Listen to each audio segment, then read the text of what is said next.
Hello and welcome to the Accounting Web Studios in Bristol. I'm Tom Herbert, editor of the site. Thank you very much for tuning in, and thank you also to Sage for supporting this session. So this Practice Excellence session is part of the leadership stream, and we're here today to talk about change. The traditional stereotype of the accounting profession is that they don't like change.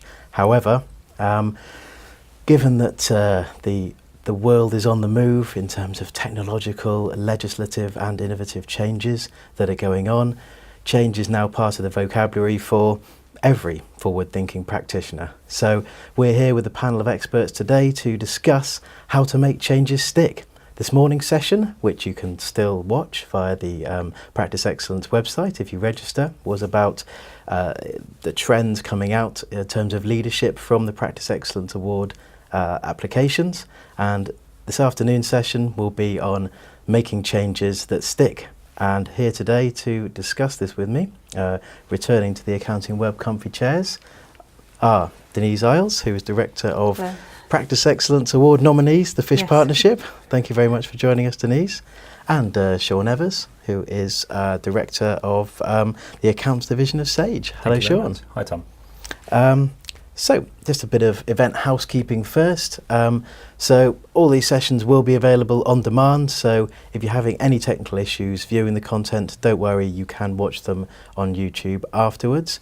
If you have any technical questions, please email info@practice-excellence.co.uk. In terms of questions that you'd like to ask the panel, there is a chat window to the side of this video. If you're watching in full screen, you may need to minimise by clicking the box in the right-hand corner. We'll answer as many questions as we can. If we miss any, then we'll answer them as part of a post-event follow-up on Accounting Web. You will also receive a session summary with some key takeaways from today's session, along with the slides, so don't worry. Let's take a blast through the agenda. First of all, we'll be looking at some guiding principles and summing up some of the things we talked about in the morning session. Then we'll look at execution, a bit of accountability, and then we'll run through a case study at the end to round it all off in a grandstand finish. And at the end, the panel will also answer your questions. So, as I said, get them in via the chat window. Okay, so section 1. Some guiding principles, making changes that stick. It is all very well having these ideas, but actually seeing them through from beginning to end is another matter. We'll start with the macro here, Sean. In terms of sort of preparing a communication plan, what are your thoughts on this? I think it's a challenge for all businesses, not just practices. Technology is being really disruptive, as you said. I think there's a lot of different strategies from, change starts at the top, it starts at the bottom, but it's being very clear on what you're trying to do. So it's why you're trying to do these things, in terms of why you're trying to change maybe your desktop customers to cloud, whether that may be MTD or, to give better advice in real time. It's then understanding what you need to do, which is obviously, the strategy part and the planning part, and then how you're going to do it. And then along the way, having key milestones and goals that can track that progression of change as you go through it. I think the real key thing is making sure that you are realistic with reality of where you are today and the things that you maybe need to do to get to where you are tomorrow. And the thing that I would encourage practices to do is to involve everyone in the practice themselves. So if employees can start to feed back around, what part they play in the change program and able to feed back along the way, it's going to help change actually be embedded in that practice. And Denise, as a partner and director of the Fish Partnership, would you go along with what Sean was saying? Yeah, definitely. It's bringing the whole team with you, because it's all very well for there are 4 directors, 4 of us at Fish, and we know where we're trying to get to, and we fully understand something once we've researched it, but it's actually sort of making sure that you explain that in a simple, engaging way to the team, so that they can, and I think you were saying understand, so they can understand why the changes need to happen, but trying to make it seem doable. So breaking it down into doable chunks to get from where you are now to where you need to be in the future. I suppose there's a really you know, it's quite a lofty vision of sort of presenting a big picture to all your employees, but sometimes you can get a little bit bogged down in those details. Yes, so it's actually, or telling people the part they need. I suppose what we would do is we would perhaps not even say to the whole practice. Sometimes if it was something specific, a specific change that needed to happen, you would just tell the relevant people about that and just the part they needed to know, so that they could actually start implementing it without feeling phased by perhaps the enormity of the whole picture. Yeah. And I think it's really important to get the buy-in. So, you know, if people are doing certain tasks or projects within that, you know, bigger transformation plan that you're trying to achieve, it's making sure that they really understand what you're trying to do, why you're trying to do it, but also they're really bought into it. So it's that sense of accountability that, you know, whether it's the partners or senior managers, that actually they are bought into what you're trying to achieve, because they're the ones that are going to communicate and cascade downwards to hopefully implement those changes that you need so they to can do. feel positively about it, and then they can then talk positively down to anybody else that they have to sort of engage, or the clients, for instance. The cascading is quite an interesting word, I guess. Is that sort of creating ownership of the project in different levels through different teams. Would you say that? I know it's very difficult to generalise, as it were, with these things, but have you tried different approaches in terms of giving specific projects to specific teams, or is it sort of levels of management that sort of work down? The way we would tend to do it is somebody would be given the responsibility for a certain aspect of a project, and then they would then maybe delegate out certain tasks of that to various individuals. So it's it's just trying to break it down into achievable tasks that can be done, and then you go, excellent, achieve that, okay, next, and kind of like build on it like that. And you tend to find in the practices that implement this really well, they tend to have like champions. We were talking earlier about it, you know, people that are specialising. So you'll see more and more in practices now, you know, a cloud expert or a marketplace expert, and they're able to help share that knowledge within the practice to make those changes become part of what you do on a day-to-day basis. Do you look for volunteers for these things, or do you match sort of employee skills against what's needed? Generally, we would find in that situation, we as directors would probably know the skill sets of the people, and we would probably, I have to say, it would actually task somebody with doing something. But on occasion we might want volunteers, but generally not, because they might be wanting to stop doing something else to do it, and actually we want them to carry on doing what they're doing there. So we tend to actually task people with doing things. No, you don't want to, you know, 'cause obviously you get people in certain businesses, not just accountancy practices, who are extremely enthusiastic and rush towards every project, you know, particularly one that might be handed down by senior management to make themselves look good and sort of overload themselves sometimes. So, But we were talking off air earlier, and you'd mentioned about a strategy of sort of starting broad and then working down towards the details. Is that? Yeah, definitely. So the 4 directors, we have like off-site meetings. That's where we have our strategy, or if we'd have to research an area first, and we decide where we wanted to be, taking into account what the clients need, how's it going to work for the clients, and then we have to break it down to, right, what are we actually going to do about that? And who do we need to involve? Do we need external experts in to help us, or recruiting new people who can actually give us and the rest of the team the confidence? If you've got somebody who's a champion at IT or whatever it might be, it then gives everyone someone they can sort of turn to and give us a sense of direction and confidence about a project, I think. Yeah, okay. Sure, and obviously being part of a sort of large multinational software company that's going through a lot of changes, as all large software companies seem to be on an almost permanent basis, given the state of technology at the moment. What are you able to share with us about sort of current management thinking? So I would say that whether you're large or small, you face similar challenges. At Sage, we have a thing called VSGM, which is a vision, a strategy, goals and then measurements. So what we do is we obviously have an overarching vision, and then we have a plan behind it. We then have some objectives and goals behind that plan, and then we have some key measures, whether it might be NPS measures, it might be financial measures, to make sure that what we're trying to achieve in terms of change is actually having the right impact in terms of where we thought we would be taking this project or plan to. What I would say is really key to any change program is that it's the execution part of the plan.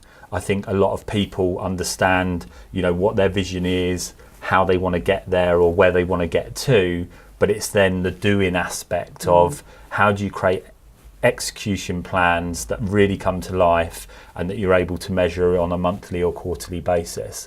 And you are going to make mistakes. It's not all being going to flexible go. as well. We spoke about, didn't Yes, we? So you did, got yeah. that end plan, but actually, as you go, You might need change to flex something, it, yeah. and that you don't just keep going hell for leather for that original goal. You might have to flex it as you go with different legislation or glitches that you find Completely, out or yeah. whatever. I suppose it's something like making tax digital, for example. If a practice was, went hell for leather on it, and suddenly we've had this delay. Exactly. That Yes, could yeah. Or cause- maybe you recruited lots of people, or changed something. It's actually just trying to keep an ear to what's going on, but the actual putting it into practice is the tricky part, of course, isn't it? It It's all is. very well getting a plan, but actually implementing and monitoring is the. And we were talking about finding the It's a time reality. as well, weren't we? Because, people are still obviously very busy on their day-to-day tasks. And, if they've been set maybe to become project lead of something, it's also how do they manage their time to also be able to influence the change that they're doing in the practice as well as doing their day-to-day work. Yeah. And Denise, I mean, in terms of Sean's sort of the VSGM, is that right? That's right. Yeah. Excellent. Sort of change management principles. When you take that and apply that to a practice, I mean, it's not a small practice by any means, but But comparative yeah, to Sage, yeah, yes, indeed. absolutely. Turnover wise, is there things that you can take from that, or do you think some of the employees might sort of turn up their noses at that? And when we do that, as you were saying, it does apply. We do a similar. So we have the vision, and then and a strategy, and it's on just sort of smaller level. And we do have to then set down. Was it objectives? What was G? Goals. Goals. Yeah.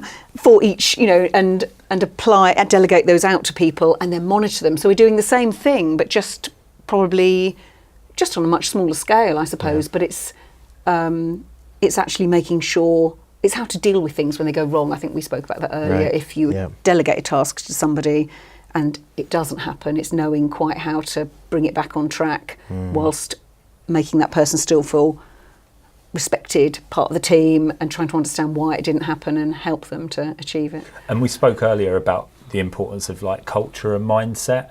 We were talking about, you only need one or two people within the organisation to start to get it going that really can influence the rest of the organisation and company.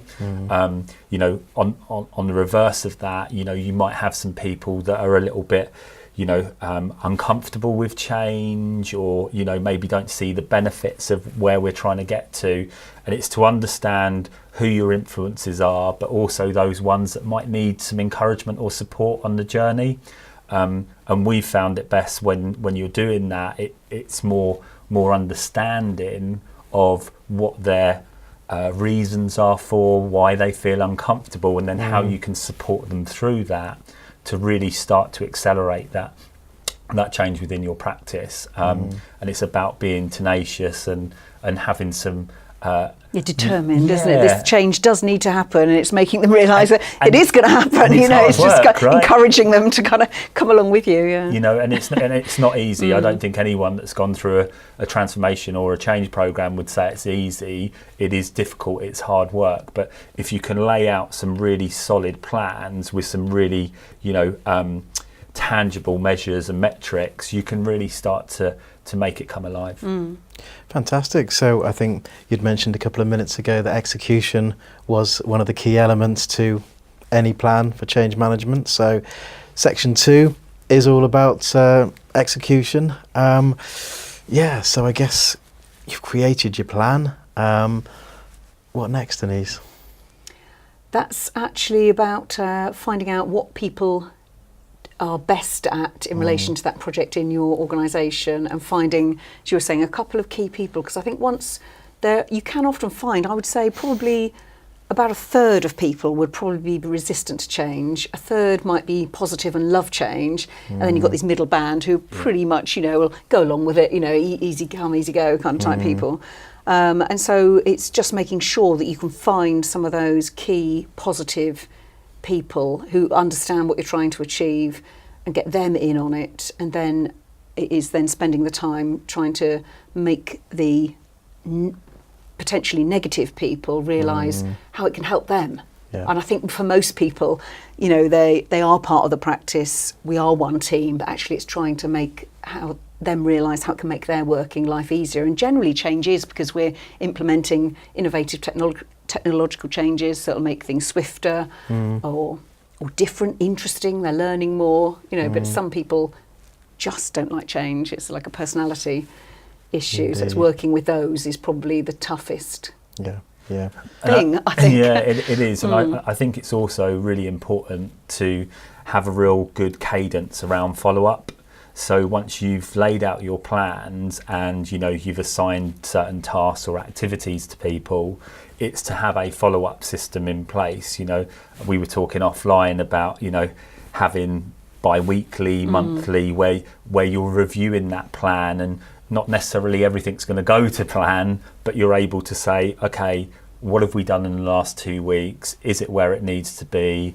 Is it being executed as well as we can? And then, like I said, that two-way feedback between your colleagues and employees will really help, because if they're able to be open and transparent around, giving feedback and saying, actually, I think we could improve this if we did that slightly different, it's making everyone empowered and part of the plan, and then it becomes the execution becomes slightly easier. Yeah, and we talked a little bit about starting broad and working down. In terms of the sort of goals you set, I guess when you're making your initial plan, Denise, you've got a sort of broader set of goals towards the top, and then you're sort of funneling them down into more what's the word I'm looking for? Sort of bite size. Definitely. Yeah. Or for instance, if we were introducing, say, for instance, Making Tax Digital, if we thought about that, we would start off with a plan, and we've got account managers who manage a portfolio of clients, so we might delegate down the task that each manager should contact their client base, find out what software they're on, probably know what software they're on, but asking some questions around how often they do inputting on the system, whether it might be that the client will be dealing with Making Tax Digital inputting of data, or it might be that they might prefer for us to do that, and just having a sort of a conversation. So that's where we would delegate down, and we'd expect them to contact, say, 15 clients in a week. Okay. And then trying to follow up on that, get some feedback, and they then share that. All the account managers would get together and share that contact with ideas about what questions to ask, what happens if a client says this, so we can kind of all work together to hone what we're doing. Yeah, there could be some really interesting conversations that are created by engender that. other things that we can talk about with clients too there. Yeah, definitely. And Sean, obviously we've got your goals here, and it might well be as simple as phoning 15 people a week, which is a fairly decent there's a fairly easy way of measuring that, obviously, but some goals are more tricky to measure. What, in terms of choosing the metrics, because KPIs can be a little bit nebulous in terms of how do I choose the right KPI for this? There's so much data out there that you can get a bit overwhelmed sometimes. Yeah, you can. I think whatever your goals you're looking to achieve, what I would say is try and keep it simple at first. Have maybe 1, 2, 3 at the most, some really focused things that you want to do. So that might be improving your NPS as a measurement, as a goal. It might be this is client satisfaction correct. Surveys. Sorry. It might be that you want to become offer a wider range of services. It's those kind of goals, and then how are you going to do that make it come to life. But I would say, for simplicity and ease of getting things moving. Small steps, I think we spoke about. Yes, just do it. You've got to start, haven't you? Just just do something. Get it going. The next week, follow up, do something else, and you will eventually get there. Yeah. And I think you'd mentioned earlier about regular checkpoints. Rather than just setting these sort of long-term goals. I mean, on certain occasions we may have done it in the past. You start something off at one meeting, then you meet up, say three months later to check up, and if you haven't put some kind of regular checkpoints in place, you can find out, I thought somebody was doing that. You've got to kind of just touch base, say, can you do this, and we'll follow up into it, and then we'll move on to the next stage. You definitely need that, otherwise it's easy for projects to kind of days turn into weeks, turn into months, turn into quarters, and indeed, time flies by, doesn't it? As I say, practices are very, very busy, particularly at the moment, I guess, in the run-up to the self-assessment season. That's it. It's making time, put meetings in the diary, and making yourself making us talk about it. I think that's it, isn't it? Making everyone aware that it is happening and talk about it, keep conversations going on it. Absolutely. And I think, Sean, you'd mentioned earlier as well, in terms of a project leader or a sort of team to report to, as it were, that will report back, Yeah, I think, different organisations call them different things, whether they're champions or they're project leads and project managers. I just think by getting someone to own something, that whether it might be the MTD program within the practice, it might be the GDPR, or whatever changes you're trying to do, it might be the customer satisfaction piece, but if there's an owner and there's someone that's responsible for it, they can actually do the regular updates and the cadence, whether it's the, as you said, the bi-weekly or the monthly meeting, so things and time doesn't slip by without it's sort of falling by the wayside. So I think on the practices that I've observed and had the pleasure of interacting with, the ones that have someone that's owning that project or task, the ones that tend to move forward at pace. Interesting, yeah. Just looking at the questions they're flooding in actually on the iPad, which is great. Thank you very much. Keep them coming. Jenny T has asked, do you, so either of you, in terms of your firms, use tracking tools?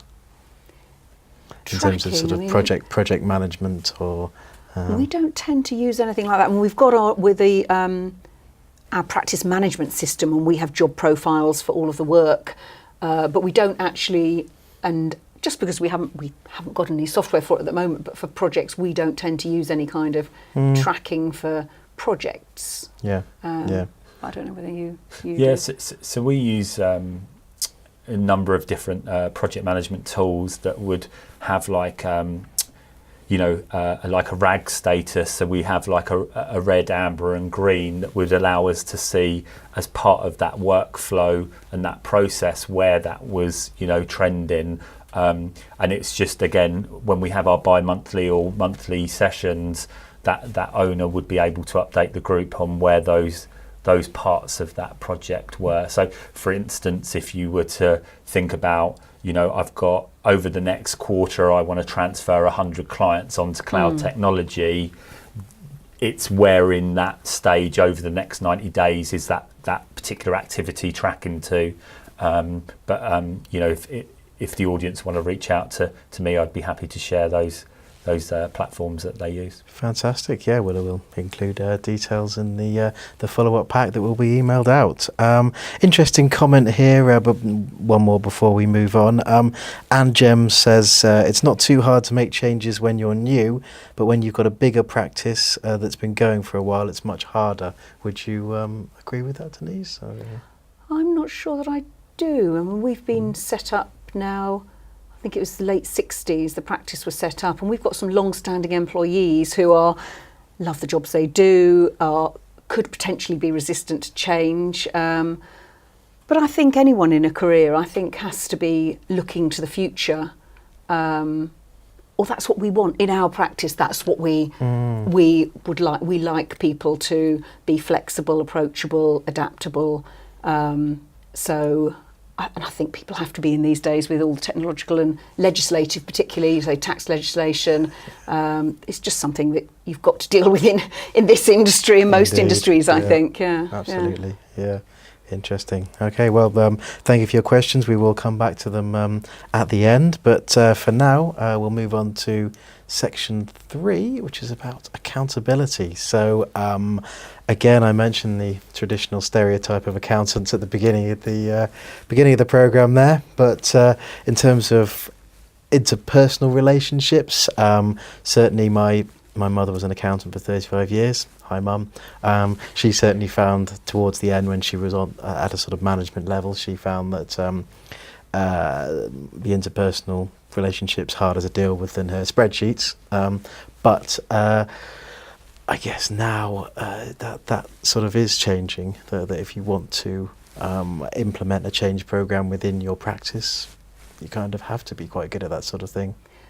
Yes, and I think management generally involves a lot of dealing with people, and actually client handling is dealing with people. You know, it's that's a lot of what it's all about, I would say, in the accountancy world, which is, and maybe that's changing. I think that we are, and clients expect more interaction. We get to know the people, so we are developing relationships with the clients, and we're trying to get to know our team as well, all of our staff.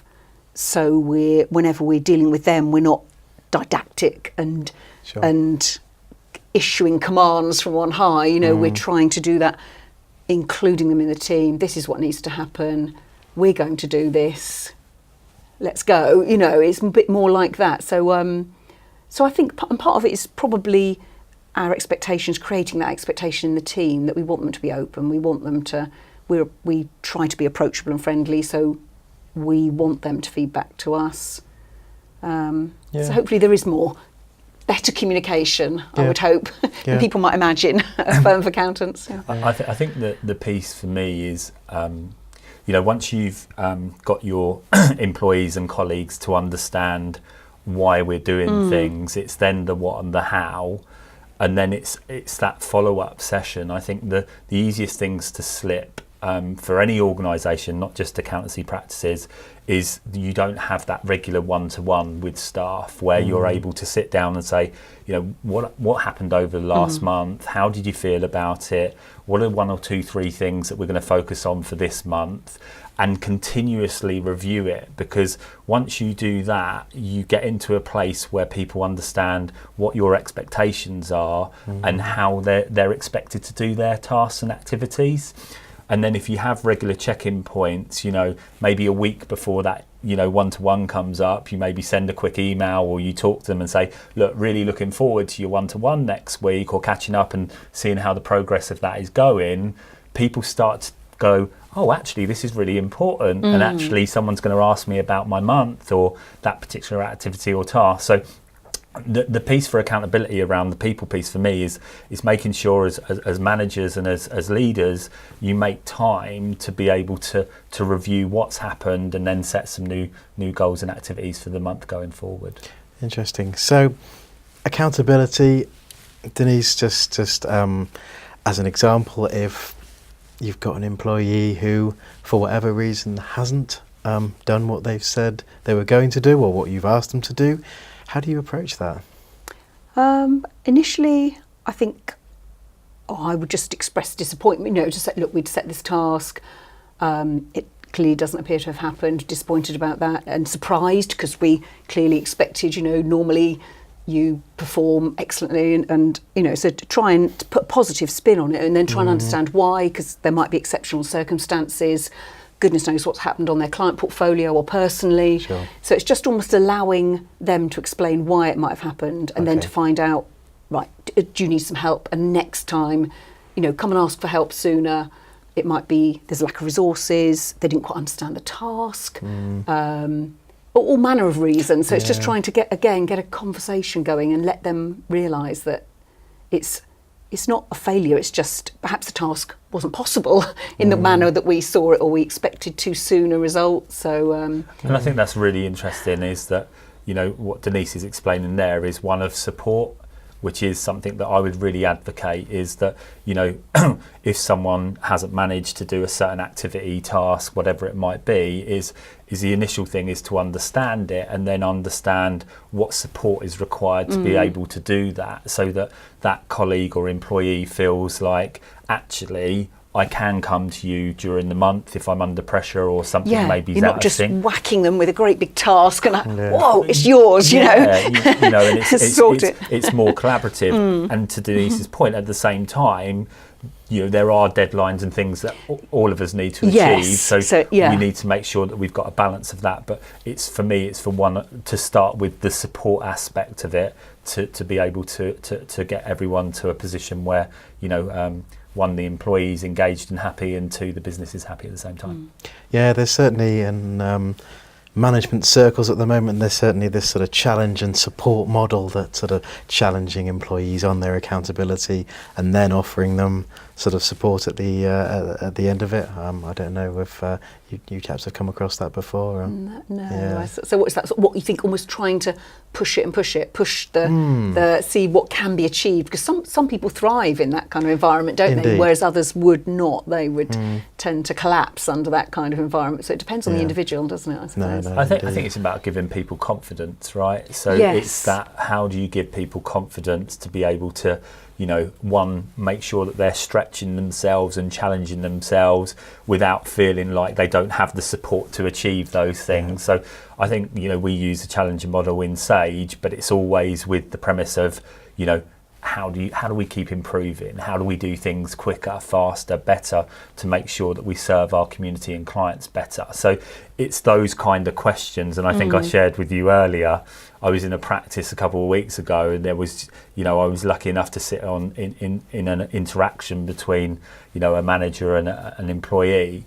And the question they ask is, you know, what are the 2 or 3 things we could do to improve?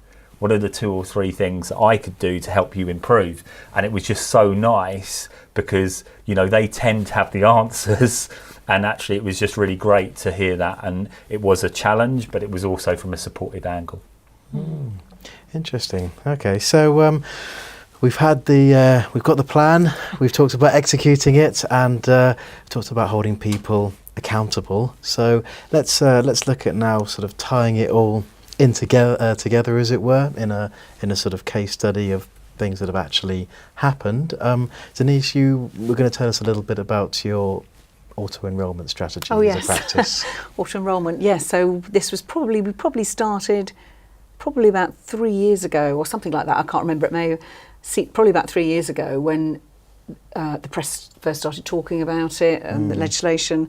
And to start with, it's just research. So it's just myself and another director just initially had to just start to research it ourselves, and then look at some providers and try. And initially, it was when you don't fully understand something, you don't quite understand, of course, quite what technology you might need or what the role of accountants is likely to be. Sure. So that takes quite a while just to kind of feel comfortable enough to then start to talk to the team, our payroll manager, and involving them and calling in some software providers to talk about what this will actually mean, what it does, and once we fully understood it, it's only at that point that you can then start to make a decision about a software provider, and then you've got to start telling the team about it, which mainly actually was just the payroll team initially, because they're the ones having to deal with it and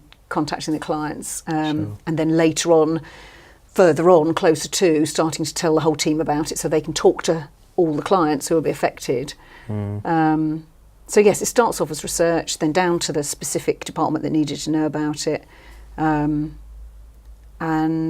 helping them all the way. I think it's that I definitely sensed with that payroll team, you know, they were definitely looking back up, feeling, you know, they definitely wouldn't have or couldn't probably have done it on their own. Not that whole research piece. It's almost as though they then need to feel that we're comfortable and confident about it, and ease how they feel, because they then, okay, you want me to do it, and it's all a nice structured something they can go off and do. Did people sort of feed back up, as it were? Was there anything that you sort of planned or wanted to put in place that, you know, one of the payroll departments said, "Oh, hold on a minute, I've read this." Oh, there's often I'm not a sure. kind of a kind of shock horror, you know. Oh, but that's going to involve, we don't have the resources, don't have the, you know, lots of initial shock and concern.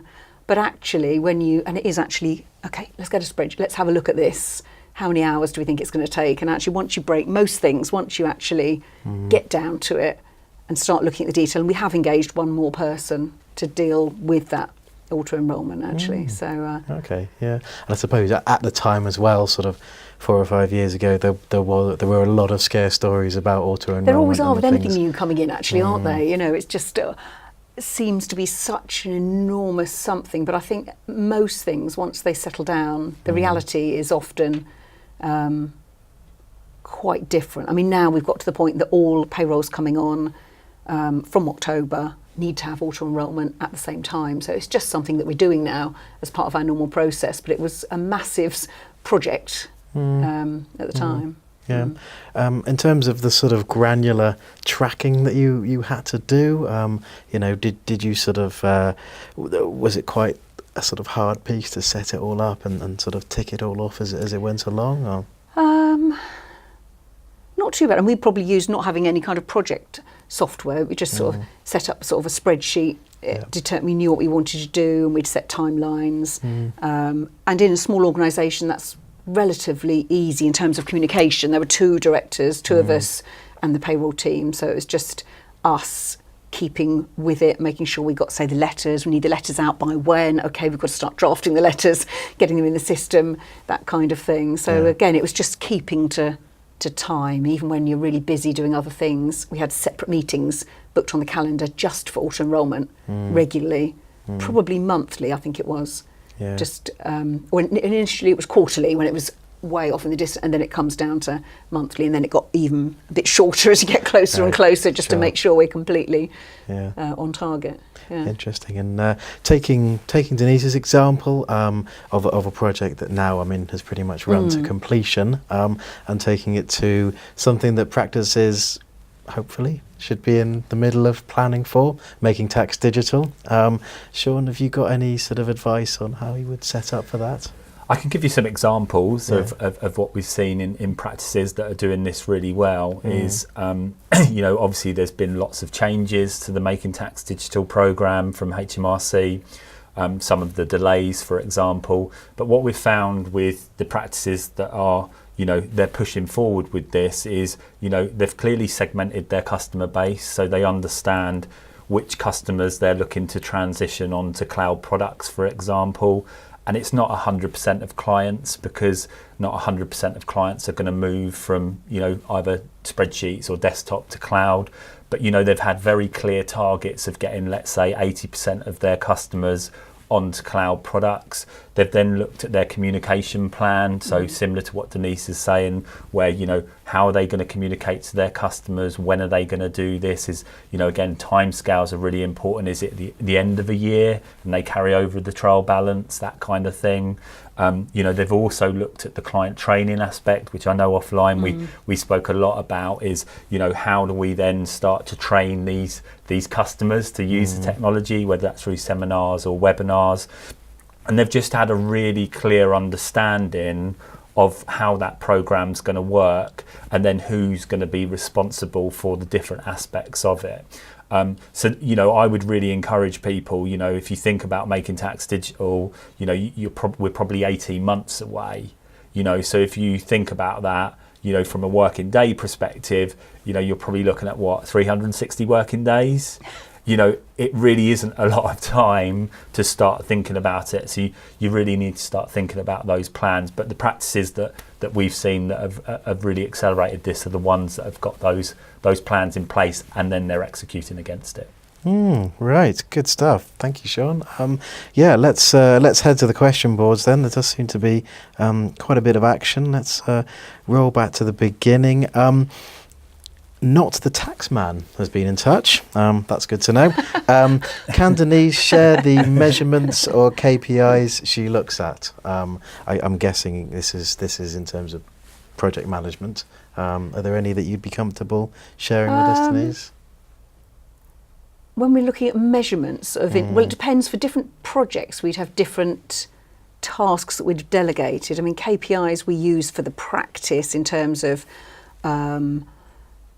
we're trying to keep our debtor days, WIP down, all these kind of normal things. Recovery rate is key. So or if we're engaging X number of staff and paying them for their salaries for whatever hours they work, we'd expect the recovery, the actual productive work, to be 95% of that, for instance, and that's something we monitor regularly. But in terms of change, it would be specific to a project as to what we're expecting. So if we were with auto enrolment, for instance, there were staging dates for different clients, and again it would be segmenting the clients into we had a chronological list of the clients, and we obviously had to contact the ones at the top first. Sure. And so it was just kind of, and it's that kind of thing. It's determining the order. So it's that critical path analysis type issue of really identifying what needs to happen first, do that. And of course, once you've done it once for the first set, it does become easier as you work through a project, because you've honed the letters down to what works, how's best to communicate with the clients, the team are feeling more comfortable. So it just always becomes easier as the project unfolds. And I think it depends on the project, will depend on, the things that you'd want to measure. So, making tax digital, I saw, in one particular practice, they were measuring how many customers they'd converted from desktop to cloud software, so it depends on the project, would be dependent on the measurements really. They'd also measured how many clients had actually put through training. So, they'd been very specific in terms of what they were looking to do, which was getting people through training, and then obviously how many of them would then adopt the cloud technology, so that they were on track with their ambitions of that program. Interesting. Yep. Someone's asked a question, calling themselves Robin Banks. Cashing in on that name. But what advice would you give to help make changes in bigger firms, in terms of, certainly I've chatted to a number of people over the years who've sort of said desperate to make changes in their firm, but a couple of the partners might be a bit older or a bit resistant to change, and might be the blockers there. Was there any advice from either of you on how to deal with that? I would think there must be some positives in there that they could recognise. That's what I'd always think. Somehow presenting it in a way that was palatable to whoever was negative. That's my initial thought. And I think sometimes it's also being the evangelist sometimes, that you take the lead, and I think sometimes, there was an old quote, I think it was Sir Colin Powell said it, and he said, seek forgiveness, not permission. And I think, sometimes... go for it, prove it. Say, okay, say if there are a couple of partners or managers who are a bit resistant to change, you could almost, I'll take the leap, I'll be daring, I'll do it for a couple of my clients, and let's see how it works. Yes, exactly, and then show some of the results to actually say, look, I know you were nervous about this, but here's some tangible stuff that we could talk about that actually, there's some real positive stuff around it. Yeah, and you'd mentioned a little bit earlier about having guinea pigs, or sort of client champions, as it were, that you would go to, to prove your... Definitely. So say something like, making tax digital, some people will be more eager to make that leap from whatever standard software they're on now to something that's in the cloud, and you could ask them, and as guinea pigs or champions, as you're saying, which sounds much grander, doesn't it? But and actually, would they mind for us, because of the good relationship with them? And I think it would be a really positive, flattering thing to approach a client about. Could they parallel run a new system for us so that we could test it with them, and we'd take feedback from them? So okay. And I'd also say do some control tests. So if you're able to do some tests with a set of customers and measure their results versus a set of customers that you leave as they are today, and then look at the results of those, whether it might be client satisfaction results or an improvement in revenue or whatever it might be, it's really then tangible to take that back and say, look, here's a group of customers that we went in this direction with, and here's a group of customers that we left alone, and actually the results are this, and then you can have a really open, transparent conversation about actually maybe this might be a bit of a different way of thinking, and maybe a better way. Fantastic. Well, this 45 minutes has absolutely flown by. We've had an absolute ton of questions, so thank you so much, and apologies we can't get to them all. But Denise, Sean, if I can come to you both one after the other for just one point on making changes that stick, one key takeaway for the audience. I think it's bringing the team with you. So letting the team understand what you're doing and then bringing them with you. I think that's key. Fantastic, thank you. I'd probably agree, but given a different one, I would say that it's key to have ownership and accountability, and really take responsibility for driving that activity or task through. Fantastic. Sean Evers from Sage, Denise Isles from the Fish Partnership. Thank you both so much for joining me, and thank you very much for watching. Remember, this session will be available on demand. You'll get an email in a couple of days with that, the slides, and a follow-up pack. You'll also receive further information, and also for more information on leadership and everything else in the great big wide world of accountancy, go to accountingweb.co.uk. Thank you very much to Sage for supporting this session, and we'll see you next time.